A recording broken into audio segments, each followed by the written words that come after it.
Okay, ladies and gentlemen, welcome everybody. Thank you for joining us, and let's jump into the topic.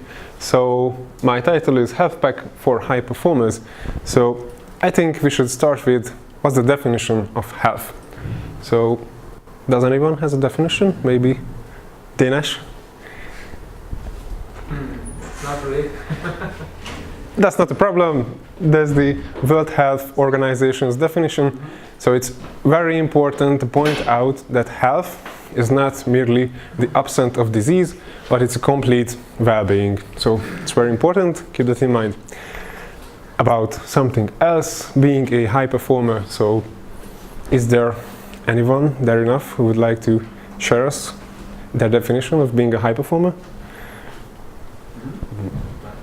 Peter, maybe? Like me. Like you. Okay. So this is the definition according to LinkedIn, but actually I think we can summarize it a little bit further. So someone who works a lot, who works 10 to 12 hours a day and some on the weekends, can be considered as a high performer. So my first topic for today is something which is killing every single one of you in this moment, in this room right now. What do you think it is? You're not allowed. Anybody? What? Okay. No. Sitting. Yes, but you have seen the. Okay. Yes, it's sitting actually. So you may have heard that sitting is the new smoking, and it's for a reason. There have been lots of studies about sitting, and some of them are really scary. So actually, if you sit more than 6 hours a day and you're a woman, then there's 94% higher chances of dying, because 6 hours, yeah, it's pretty high. So it's really, sitting is killing you. So it's a huge impact on health to sit more than 6 hours a day. If you're a man, then it's a little bit lower. It's 48% higher to die. But like every day? Or die earlier? Yeah, so it's actually counted from biomarkers. So if you sit a lot, more than 6 hours, then your biomarkers related to mortality and dying are increased by 98 or 48%, 94 or 48%. Yeah, every day, yeah, but it's not like increasing on top of each other. So it's a pretty big and huge deal, but I don't mean to scare you, so there are good news also. If you stand up and move a little bit every 30 to 60 minutes, then your chances are going back to normal. So I would like to ask you to please stand up, since my speech is going to be longer than 5 minutes, and like stretch your limbs a little bit. You can touch your partners next to you. Stretch or touch? Stretch, touch. It depends. Yeah, okay, so you can sit back down if you wish, and you're welcome because I saved you from dying. So, cheers. Okay, so I guess since you're high performers, you won't be standing up every 30 to 60 minutes, so I have alternatives for you. Who knows what this is? Peter knows. What's standing up? What's that? What was that? Okay, so it's a standing workplace. So obviously, if you work while you're standing, then there's no problem. So that's one solution for high performers. And there's another one, the fitball. I guess everybody knows this. So sitting on a fitball is very different from sitting in a chair, because your body needs to balance all the time. So it's much better than sitting in a regular chair. Okay, so staring at your screen and having eye strain. How many of you experience like watery eyes, running eyes, red eyes, itchy eyes at the end of a long day?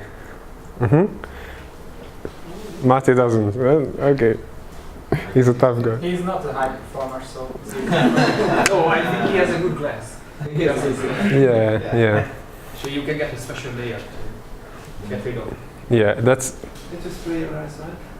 that's very important, that So staring at a screen is pretty different than walking outside and staring at direct sunlight. So there's a big difference between artificial light and natural sunlight. So here you can see the natural sunlight, and actually this is morning sunlight, and this is an LED, which most of the computer screens use, that's fluorescent and incandescent. Incandescent is kind of like a candle. So what do you think, or what do you see? What's the difference between sunlight and, let's say, LED? Any thoughts? They are different. Exactly, they are different because in the LED there's not that much red, as you can see here, but there are lots of blue light. So you probably heard the fuzz about blue light and blocking it, and actually it can help even with eye strain. So there are a couple of solutions for blocking blue light. One of them is f.lux. So you can install this app on your f.lux or flux. It depends on how you would like to say. You can install it on your PC, laptop, Mac, or your Android. On the Mac it's default. Thank you, Peter. So you can install it. It's free, and Windows 10 has a built-in solution also. Or you can wear these nice and fancy glasses, which I brought in. So I'm giving it out. You can try it on if you wish. Yeah. If somebody is interested, so you can. It's somewhat weird, actually. So your vision it becomes very orangey, just like on the screen. So you can see anything and everything in orange. But actually, it's great for your eyes. So I experienced myself that when I work for long hours and it's getting dark outside, there's a LED or something, some other type of light source in the office, and if I don't wear my glasses, then actually I can feel my eyes hurt. So I think it's worth the ridiculous looking part. So that's another solution. Number 3, thinking sprints. So let me explain myself. Most of the people know how to make steps to be healthier. So let's say if I were to ask Sonia, then she would probably could tell me one thing to make in order to be healthier, right? For example, yes. For example, I don't know, eat more vegetables. Yes, eating more vegetables is a great advice. Who would like to share their advice? Someone. Peter? Sport. Doing sports. Yeah.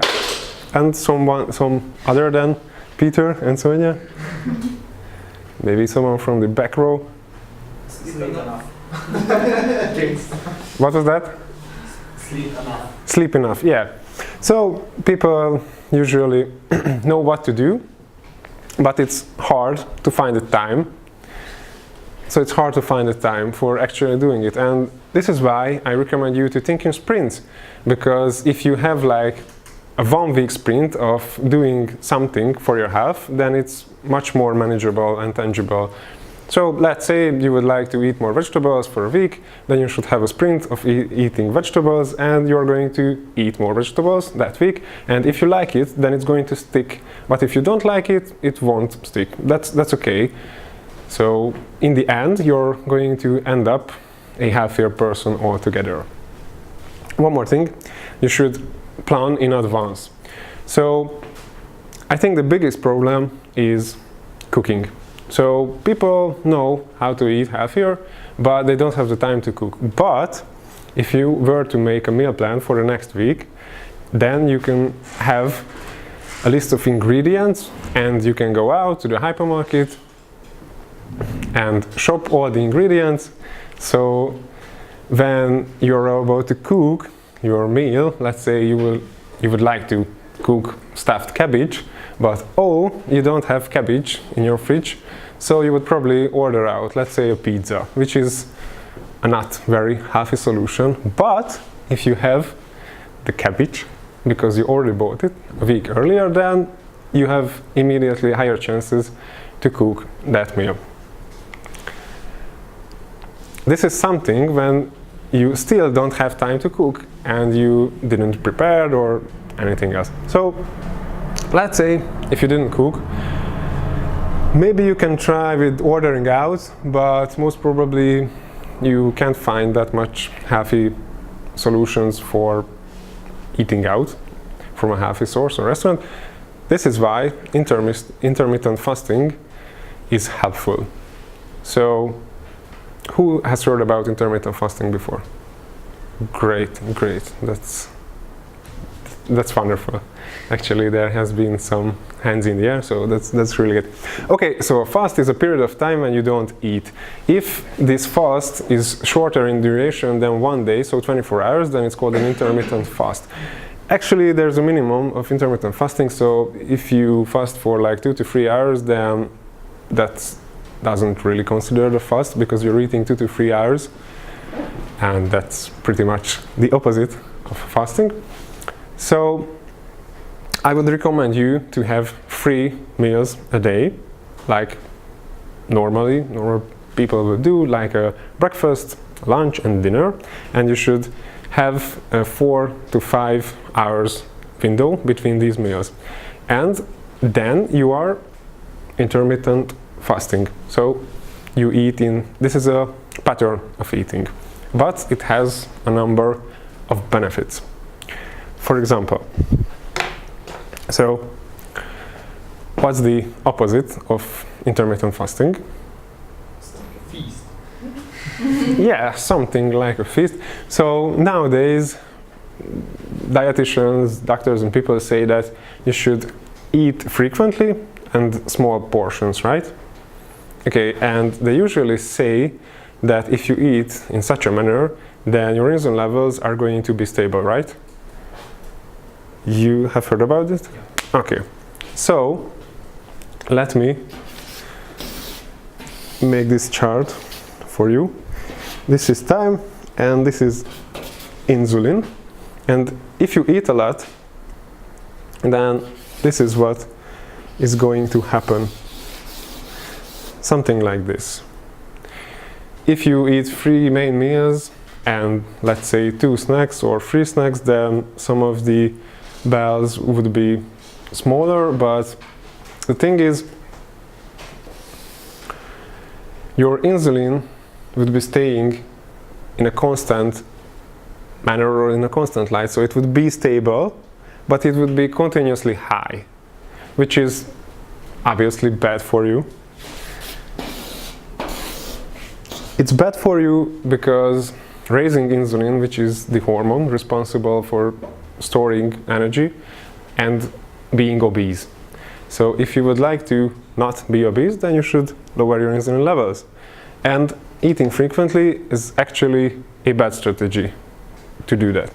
If you would eat 3 times a day, then your insulin levels, maybe they would drop even lower, which is a great thing actually, but they wouldn't be as high during the day. So this is a much healthier pattern to eat, and it's like, my point is it's very simple to do, right? Because you do not snack, you just eat 3 meals a day. That's so simple, and it does a lot for your health. Not just because your insulin levels won't rise as much and you won't be that obese, but there are lots of benefits from intermittent fasting. The most important is that when you do not feed and you enter a state of fasting, then your body cleans itself of damaged cells. And this is very important because nowadays, because we eat a lot and grease on food, there's no time to enter these states. And these damaged cells can become cancer cells. So a completely healthy cell can never become a cancer cell. And this is something which can prevent developing cancer, and it's a very simple thing. My next point is a kind of a hack. So, how many of you drank bulletproof coffee before? Okay, that's great, that's great. Okay, so let me show you how to make bulletproof coffee. It's very simple. Actually, you take some coffee and pour it into the French press, and then you pour hot water on it. You let it sit, and you add MCT, which is a type of oil, and you can drink it. Give me a minute, please. All right.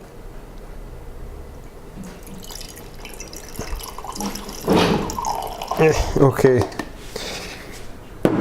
And the secret ingredient is MCT oil. That's why it's called bulletproof coffee.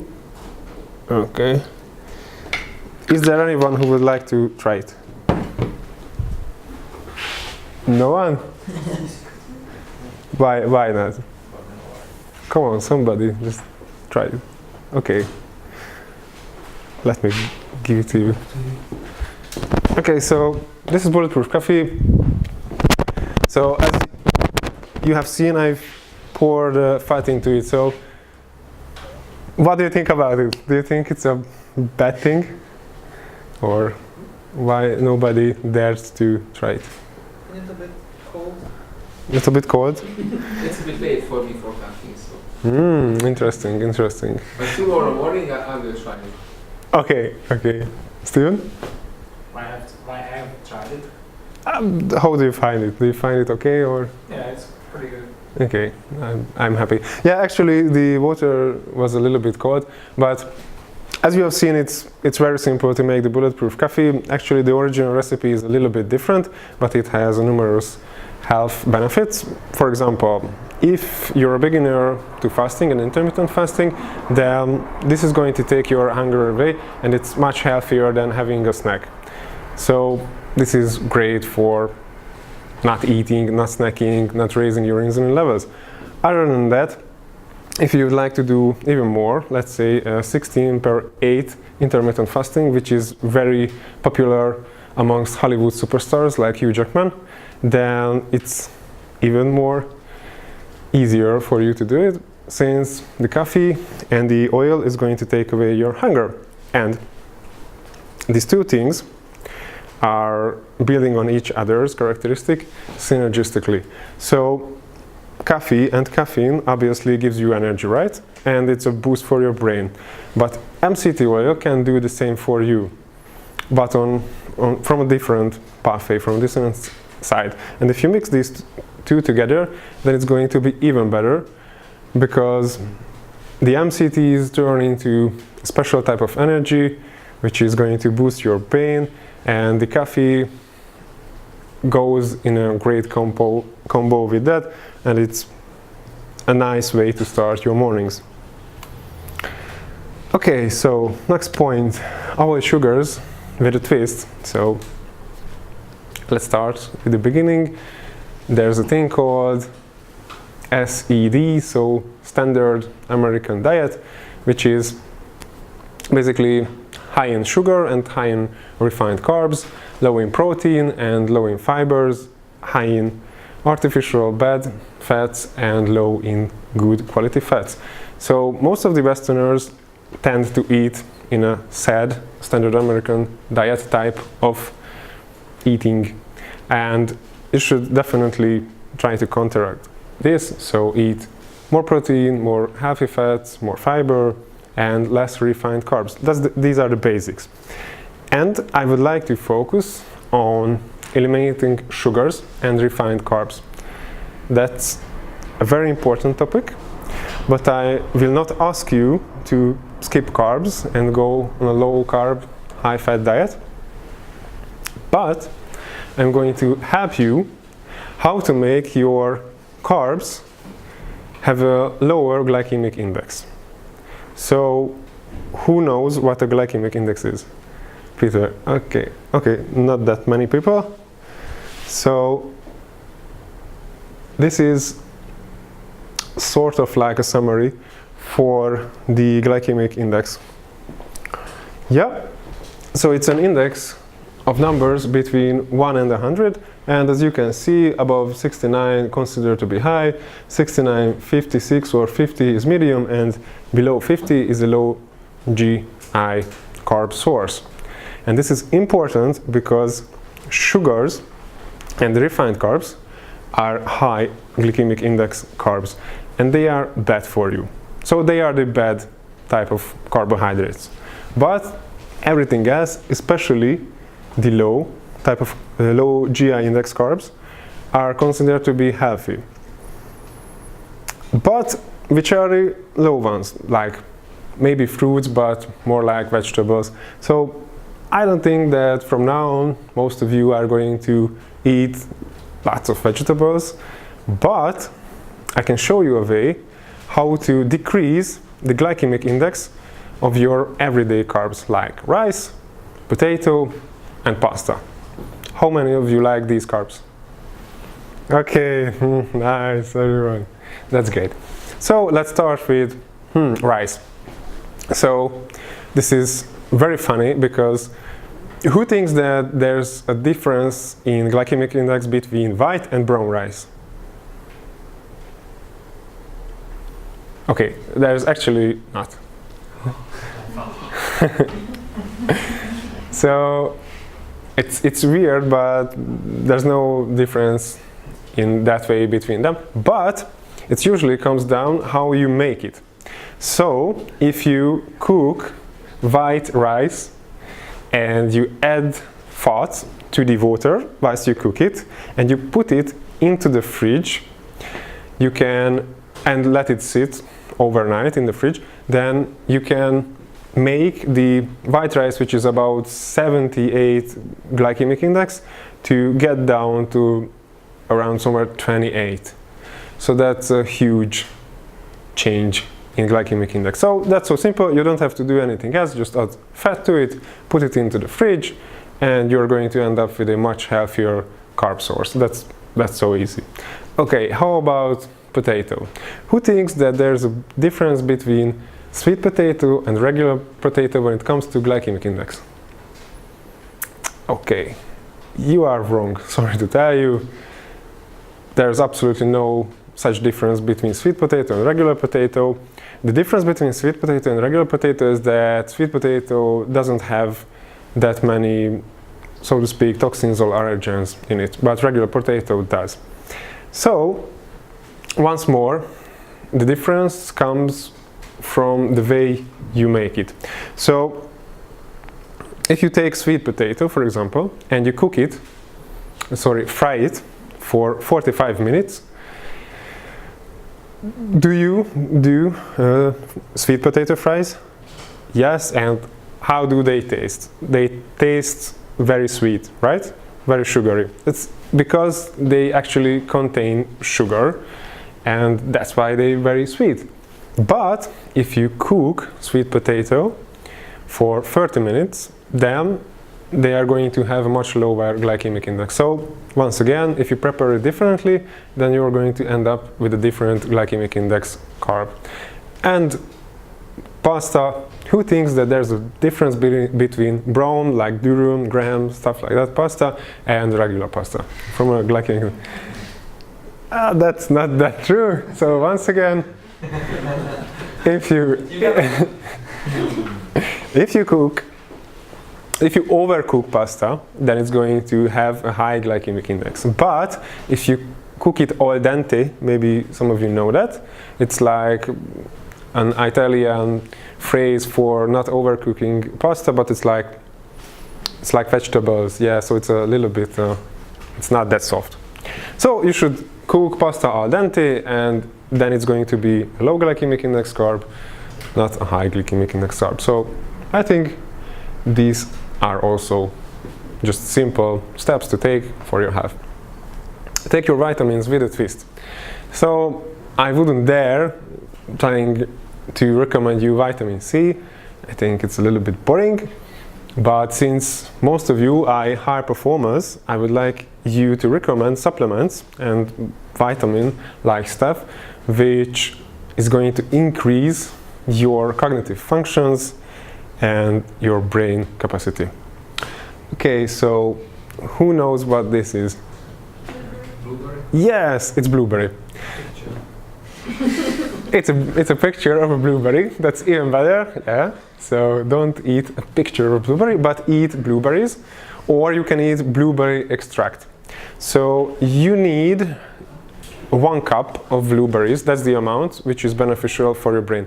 And actually, blueberries are very, very, very beneficial for your brain. So how many of you know that your brain is not declining from a certain age? Yeah, so not much. So actually, it has been proven that your brain constantly builds and decays. So regenerates itself and it gets damaged. But you can counteract on it and you can change it, switch it back. So you can build your brain even if you're above a certain age. So it's not a problem. And blueberries can help you do that. So if you're not above a certain age, because that's not about being a high performer, but you would like to have this high performance, then blueberries can aid you on your cognitive functions and making better decisions. The same is true for not a goldfish, but omega-3 fish oil. So that's also great for your brain. I can't give you a recommendation because it depends on the individual itself. This is obviously green tea. So green tea is also great for your brain. Actually, you would need the equivalent of 10 cups of green tea a day to feel its effect. But it's tricky because you allow to have 3 cups of the caffeine coming from green tea. So you should try to use like extracts and supplements which doesn't contain the caffeine. So these are called EGCG extracts, and you can use them as a pill, and you're going to have all the benefits and none of the downsides. And number 4, who knows what this is? Turmeric. Yeah, turmeric or curcumin. I think these are the same thing. Yeah, so this is another superfood which is great for your brain. But the important thing about this list is that apart being great, it was curcumin. So apart being great for your brain, these are great for lots of other stuffs. So if you would like to take supplements, I recommend you taking these because they are great for an army of illnesses and problems. So it's the most bang for your buck. Is the last one in Hungarian? Kurkuma. Mm-hmm. You're welcome. Oh, what? No? Not ginger. Not ginger. Curcumin or turmeric, which is kurkuma in Hungarian. Okay. So, cold is your warm friend. Yes, so how many of you likes to take warm showers? Always on the bad side. And I guess none of you like to take like cold showers. But let me show you something. I hope I'm going to change your mind, and I actually challenge you to take cold showers every day from now on until 6 weeks. And you should be under the cold water for 30 seconds, okay? Who's with me? A challenge, six days. How do you define cold? The coldest, so Like The- ice cold? like ice cold, the coldest you can get, okay? How does it ice cold? The shower is not ice cold, yes, but it's the coldest you can get. Room temperature. That's not room temperature. That's Okay, so under 40, about 30. 30 seconds for 6 weeks. And for Peter, he can jump in ice. Okay, so Cold adaptation and cold showers has vast number of benefits, but I'm going to tell you two, okay? Because we don't have that much time. Yes, so first thing is there's a nerve called vagus nerve, which is the thickest nerve in the body, and it runs in the middle of your body. So usually a nerve is as thick as my hair, but this nerve is about as thick as two of my fingers, okay? So everyone can imagine two of their fingers, and that's how thick the vagus nerve is. So it's incredibly thick. Yeah. And if you splash cold water into the middle of your body where the vagus nerve runs, then you're going to give the vagus nerve a low type of stress. So it's a healthy type of stress. And you can train it this way to be resilient to stress. So it's very important because stress signals are coming from your brain to the vagus nerve into the rest of your body. So it's basically signaling stress. And if you make it more tolerable and resilient to stress, then you are going to be more resilient to stress just by taking, let's say, 30 seconds of cold shower each and every day. So I think that's great. Second, these are white fat cells and brown fat cells. And they are very, very different, right? So how many of you knew that you have different type of fat in your body? Nobody. You did? No. I don't believe it. Okay, so please tell us what's the difference between brown and white.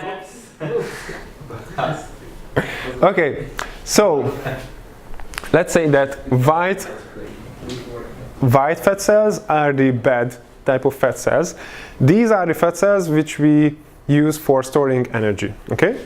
And those fat cells, those brown type of fat cells, are exactly the opposite of it. So they have lots of mitochondria which are responsible for creating energy. They are the powerhouses of the cells. And basically, brown fat cells are metabolically active, and they are going to make you lose weight, and they are going to eat white fat. And white fat is the energy storage which we all know and you have on your stomach. And white adipose tissue, which is fat cells, are a bad thing because they are responsible for a lot of negative side effects like higher estrogen in men, higher insulin levels, and much higher inflammation in the body. So as you can see, it all comes together. So a lot of things which we do are raising insulin and getting us obese. And this is why we all experience like faster aging and modern society illnesses, like lots of them. And this is all comes together in stuff like these. So taking cold showers and doing cold therapy enables white fat cells to become brown fat cells. And this is a huge shortcut and a huge cheat, because doing this and converting your white fat cells into brown fat cells enables you to instantly get rid of lots of negative side effects associated with white fat cells. So it's like you have already lost like 1 kilogram or 3 kilograms or 5 kilograms of body fat, but you didn't have to lose it actually. You don't have to exercise, you don't have to go to the gym, you don't have to diet, you just need to take cold showers and you can convert them white into brown, and you're getting rid of the side effects immediately. So I think that's a cool thing to do. Okay, sleep your way to success. Who likes sleeping? Yeah, I think this is Mate on the right side. Yeah. Give a big applause for Mate. Woo! I was lying though, but Okay, so nowadays being sleep deprived and drinking lots of coffee is like a badge which people wear on their sleeves, right? That, you know, I'm very successful and I didn't sleep last night, I worked a lot and drank a lot of coffee. So how many of you know people like this? Not correct? I'm not sure, maybe correct, maybe not. So actually it's the opposite. So being sleep deprived has number of bad things associated with it. So your decision making is going to impact it in a great deal. Your cognitive functions, your memory is going to decline. And your mood is going to be the worst. Your attention span also. So if you're a leader and you're sleep deprived, then you basically can't function as a leader. And for males, it's very important that after one night of not sleeping, your testosterone level decreases by 15%. This means, so if you're above 35, then your testosterone level decreases 1% every year. So if you don't sleep for one night, then regarding your testosterone level, it likes if you have aged 15 years in one night. So that's a huge deal. And testosterone actually is not just important for being macho, male, huge muscles, but it's great for your brain. So it's very important for females also. So it's very good for your brain. So sleep a lot. And that's actually too much of the good stuff, so you shouldn't do that. But sleep. You can sleep less. Okay, that's not what I have in mind. Because, thanks for your recommendation, because when it comes to sleep, there are two things which is important. One of them is quantity. So you have to sleep at least 7 to 8 hours to be fully rested. There are some people who have well-working bodies and who have the genetic potential, and they can get away with 6 hours, but that's not most of us. And it's very important, if you participated during the day with something that stresses your central nervous system and your brain, let's say lifting weights. So how many of you know that lifting weights is a brain activity? Not much. Okay, so lifting weights or practicing some type of sports or stress, any kind of stress like an exam or something like that, stresses your central nervous system, and you're going to require much more of sleep to regenerate your central nervous system and your brain. So in those cases you should sleep at least 9 to 10 hours, which is a very important distinction. The next thing is quality. So there are 5+1 phases of sleep, REM being the most famous. So how many of you know REM? Yeah, that's great, that's great. Not the band, it's rapid eye movement. It's short for rapid eye movement. Okay, so it's important that sleeping and the phases of sleep are sequential. So let's say you went to phases number 1, 2, 3, and you're woken up. And you try to fall asleep again. You won't continue from 3 and 4 and to 5, but your body starts from the beginning, so phase number 1. So it's very important to have a good quality sleep and not be disrupted while you sleep. Also, the depth, so to speak, of your sleep is very important. So there are people called shallow sleepers who can experience sleep apnea, which is a type of breathing disease, so you don't have as much oxygen while you sleep. And there are other type of diseases or errors while we sleep, which keeps us from being fully rested. And as maybe you can, maybe you can't see, but there are, so sleep is when we regenerate. We regenerate our hormones, our cells, and it's very important that your brain, being the most metabolically active organ in your body, and it doesn't have its own system of cleaning itself, so to speak. So your brain regenerates itself via it sleeps. And if you don't sleep, your brain can't regenerate. This is part of why people can't have their long-term memory if they don't sleep. So you lose some of your memories. So it's very important to have a good quality of sleep.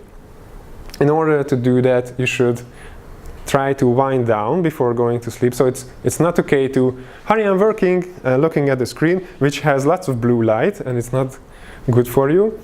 And your brain is functioning on a high level, and okay, I'm sleeping. So that won't work. That won't cut it. So you should try and separate some time between going from 100 to 0, okay?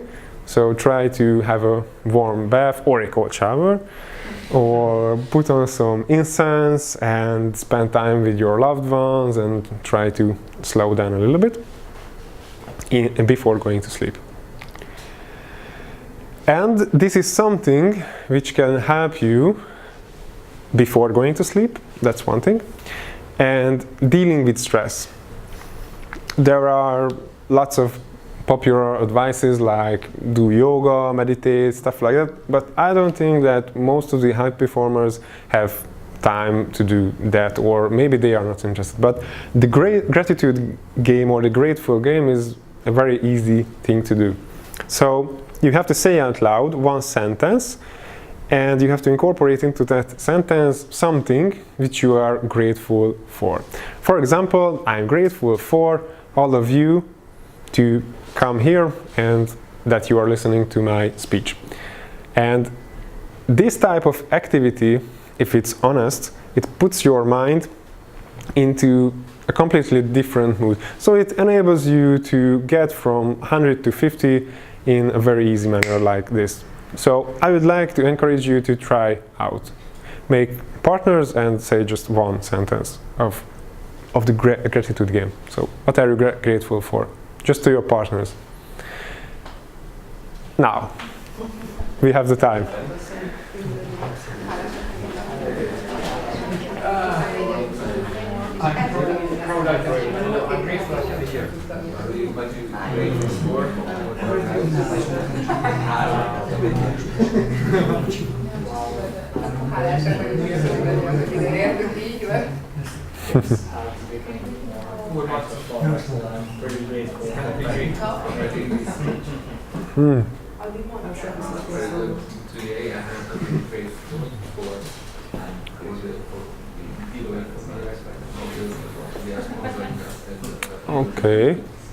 Okay, so you have been fast, I think. So I would like to hear your feedback. So how was with you two, for example? Was it easy? I mean, well, we were a bit shallow. I mean, we didn't know each other. We were grateful just coaching this place on time. So I guess that it was somewhat easy, right? To say, yeah.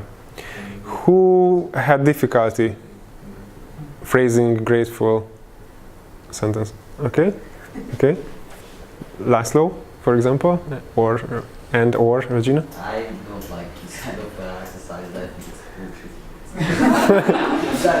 It's not fair for me. Thank you.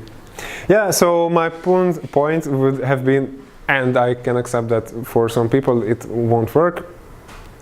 Maybe you're too much of a high performer for it to work, but no, actually it's hard for you because yeah, you think like this, but if you try to give it a nice shot, then you are going to find that yeah, it's difficult, but this is why it's great, because it's going to change your mindset instantly and easily, because you're not in this type of mindset. But if you start thinking like for you bullshitty things, then your mind and mindset is going to change somewhat, which is the point.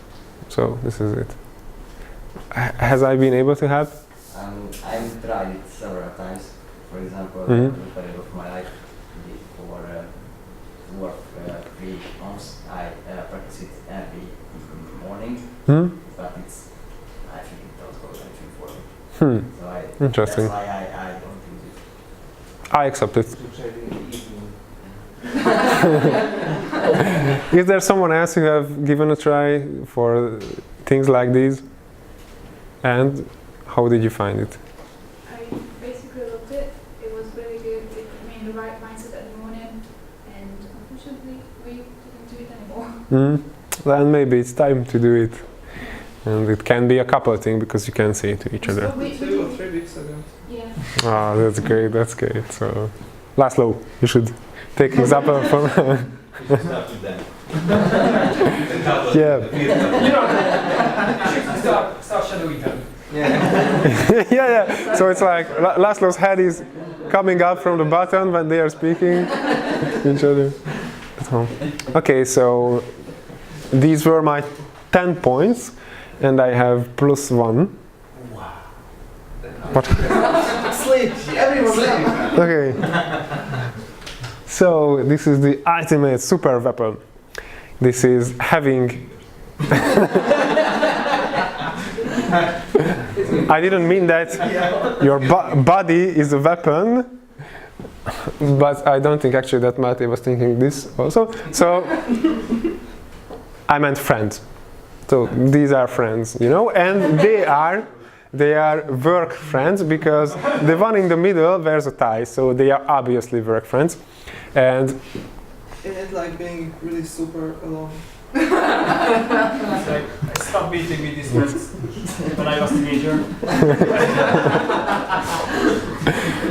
Maybe you should give that relationship some love, because having friends in the workplace is really like the ultimate super weapon, because you're obviously human, even if you're a high performer, and you have to complain and you have some negative feelings, emotions, and friends are for supporting you. And work friends especially great for supporting you in work-related terms and topics, because maybe at home nobody likes to hear that you're continuously complaining about your work, your boss, and maybe they don't even relate to it because they are not with you in that situation. You obviously can't tell your boss that you hate him or something upset you about him, and you have to just give out these type of feelings, and you can count on your friend to just listen to you and they won't judge you. Why? Because you are doing the same for them. Because you are going to listen to them, listen to their complaints, you're going to support them, and this is something irreplaceable. So having a friend at work is really making you very, very resilient to stress, and it's giving you support and I think lots of energy. So make friends in your work. And I would like to close my speech with this quote. So it means to me that you have to give in order to receive, and you can't be just a high performer. So your body is the vehicle which is going to take you to the top, and if you don't tend to it, then don't expect to be hugely successful or a great leader. So that was my presentation. Do you have any questions maybe?